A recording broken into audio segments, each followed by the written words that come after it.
What's going on, ladies and gents? So 5 days and counting till free agency starts. I would say I can't wait, but honestly, I think even in the midst of all the arguments about Joe Douglas spending more money, um, I don't really think that's realistic. When you take a look at everybody that got franchise tagged, our positions of need, or even areas that maybe we would have wanted to strengthen with the right free agent, everybody got scooped up pretty quick. Um, so, needless to say, I think we're looking at selecting a lot of critical tier two, like solid depth role player types individuals, and then of course a lot of kind of special teams, potential, high upside players, or just overall solid depth pieces, maybe at areas of need like defensive tackle. But either way, I covered the running backs in the last video. I'm going to cover wide receivers today and then try to take a look at some defensive free agents for the next video. But either way, here we go. So I have 10 agents again. I feel like these are probably in some shape, form, or fashion the top 10 at their position, and they're not numbered in any particular order. So number one is going to be DJ Chark. So we got a 25-year-old individual here. Keep in mind he does have an injury history to him. The thing with him is I think what we've seen is overall he's had maybe one or two great seasons, but it's been for the most part what I would call moderate production. And in recent memory, the last two seasons or so has actually been declining. So it's not the best time for him to necessarily hit free agency in terms of maxing out a contract. And it kind of seems like maybe his elite product or his great production would have been a little bit of a flash in the pan. But we're talking about a player that is pretty strictly just a boundary receiver, which I think is what we can necessarily or should be looking for. Elijah Moore is going to be more so of our slot guy, kind of contributing to the run game here and there, maybe on end arounds, and then particularly, taking a few snaps, of course, on the boundary. But I think most of the playmaking that we're going to see happen is going to be out as a slot. So this could be a player that, I believe he's almost 6'4" and some change, to 200 and some change, maybe 190. So we're talking about the build and the speed for it, because keep in mind, this is a high 4'3" guy, if I'm remembering correctly. Still very young, so definitely has time to turn things around. He's just kind of entering his prime. But I think it would be an unnecessary risk, maybe. I would say he's probably somewhere in the top four of free agents. I would say we're comfortable with here. Keep in mind, though, I know the overall offseason look for us at this position is that we want to acquire number one wide receiver for sure. But from my perspective, we don't necessarily have a slot receiver. Again, depending on how Elijah Moore has played. And then we need plenty of depth. So worst case scenario, this could be a depth piece. Think kind of swapping out Keenan Cole for DJ Chark, essentially, depending on how he performs, if we were to pick him up.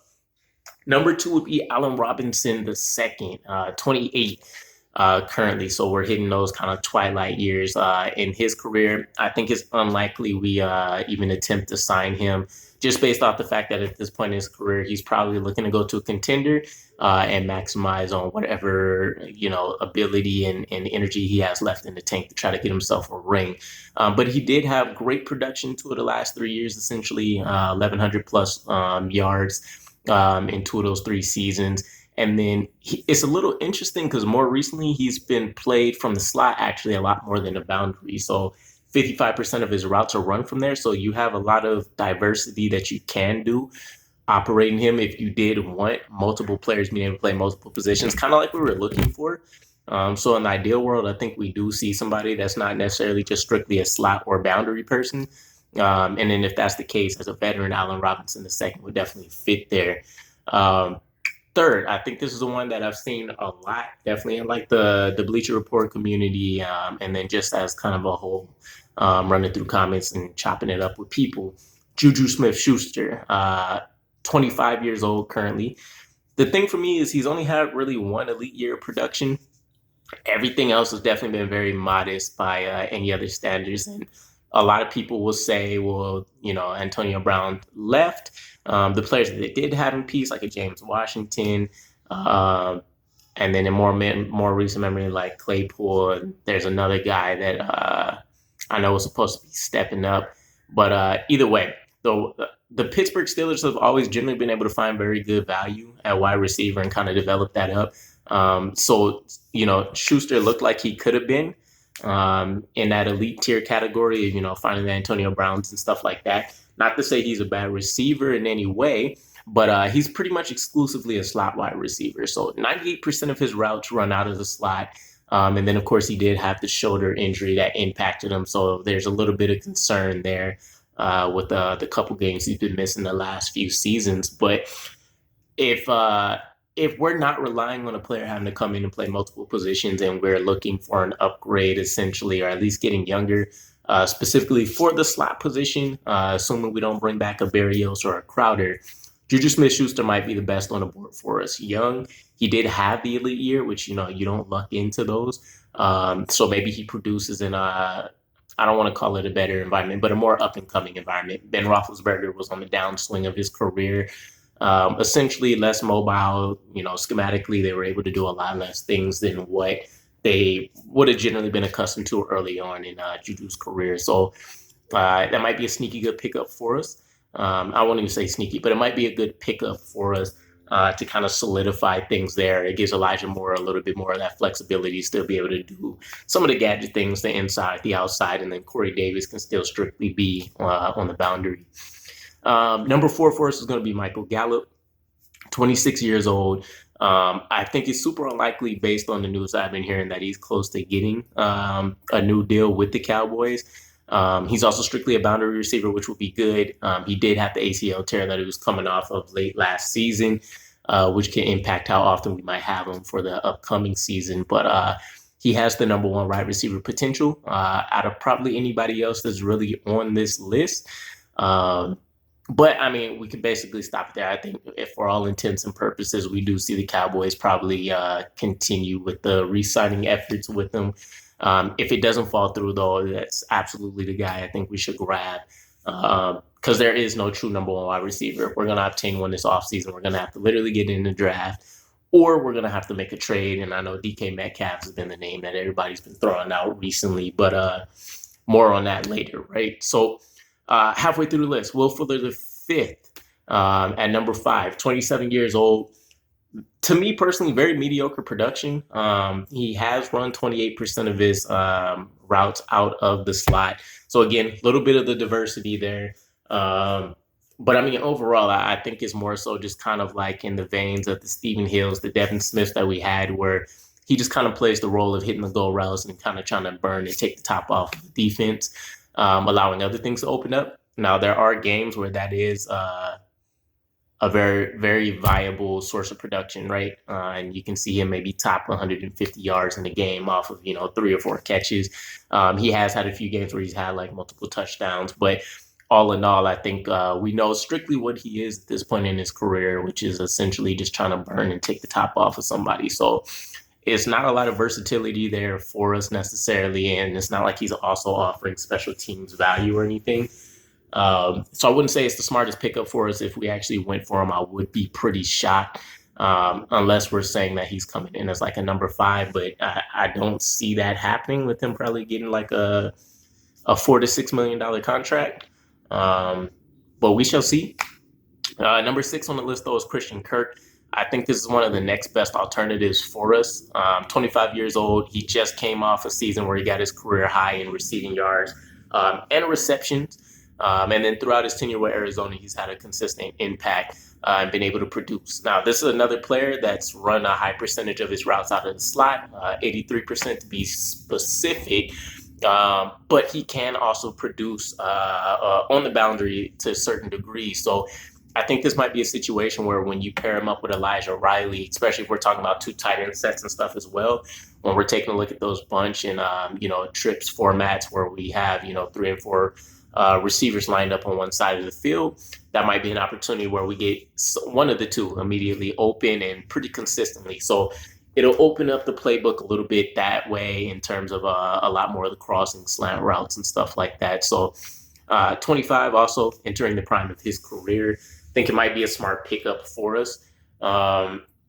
Plus he's coming from a team that, even though they tend to collapse down the towards the end of the season for whatever reason, he's consistently still contributed. So you can't look at him and necessarily pinpoint him as saying, well, he fell off a cliff during that time. He's still hitting, 50, 60, 70-yard games and sometimes scoring multiple touchdowns. So I would say it'd be a solid pickup. If I had to put a number on it right now, I would say he would probably need to be the number 2 target for us during free agency, at least for this specific position. Moving on, though, number 7, we have Marquez Valdes-Scantling, 27 years old.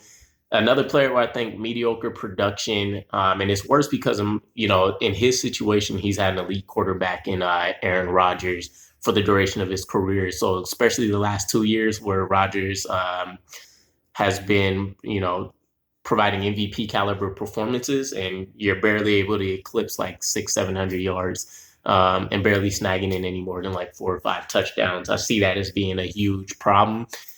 Now, chemistry-wise, I know maybe everybody might not click even with MVP caliber quarterbacks, but when you've seen Tom Brady, you've seen Ben Roethlisberger, and to varying degrees, you've seen like a Russell Wilson even come in, and any players that they've been able to pick up, at least at the wide receiver spot, they've been able to kind of, bring along and coax the max amount of ability out of them.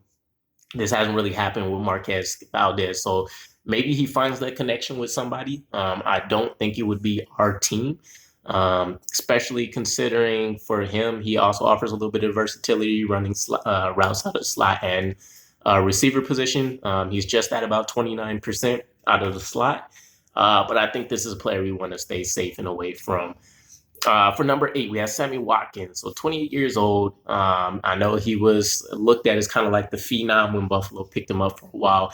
He was supposed to offer elite speed, but also he kind of had the route running and at least the physical mentality to try to go and catch in traffic. It really panned out that way for him with the multitude of injuries. And then prior to them getting Josh Allen, he had to suffer through EJ Manuel and, the whole situation that happened there. So he's found himself in better situations recently with the Ravens and the Chiefs, but still, he hasn't really been able to do too much production.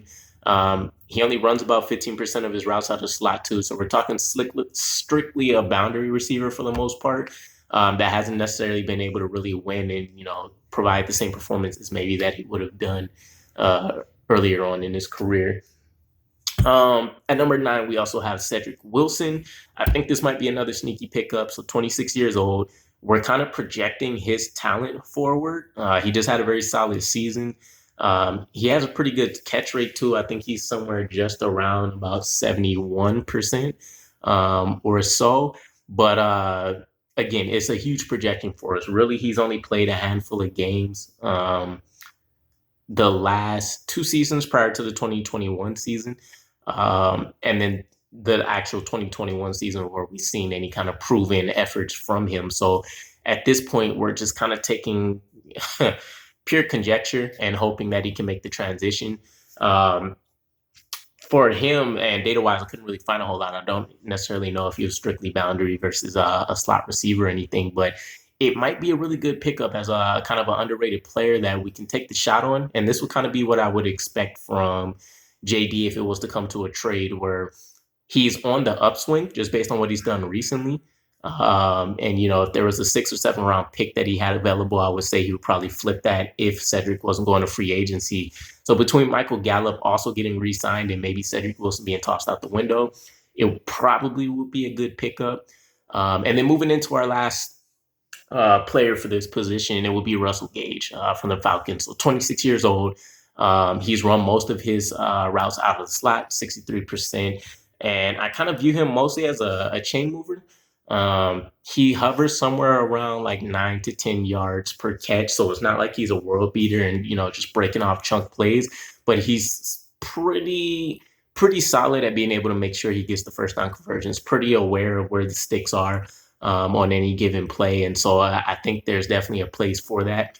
Will he make it to free agency ultimately, or is there's some kind of contract works in discussion there? I think definitely happening, because if you take a look at the wide receiver position for the Falcons, they're worse off than we are. They only have 1 player under contract, and I think it's a rookie they just had that had almost no playing time last season. So most likely he ends up going back to them, especially since he's found consistent success there. maybe they'll look at him a little bit more highly than anybody else in the league would be. But I think he could definitely, again, all of these players I'm taking a look at is essentially solid 3 or 4 type wide receivers, maybe for Juju Smith, technically a number 2, even though he would be a slot. But out of the 10, I will probably say again, my number 1 would probably be Juju. Number 2, Christian Kirk. I would say DJ Chark probably at 3. It would be a toss-up between him and Cedric Wilson, and then Russell Gage, somewhere in that mix right after them, or, in that same discussion. So either way, let me know what you guys think about the wide receivers here. Are there any that I'm completely missing out on that would be good pickups, or do you guys think that there's definitely 2 or 3 guys in here that we can grab that will make a difference for us?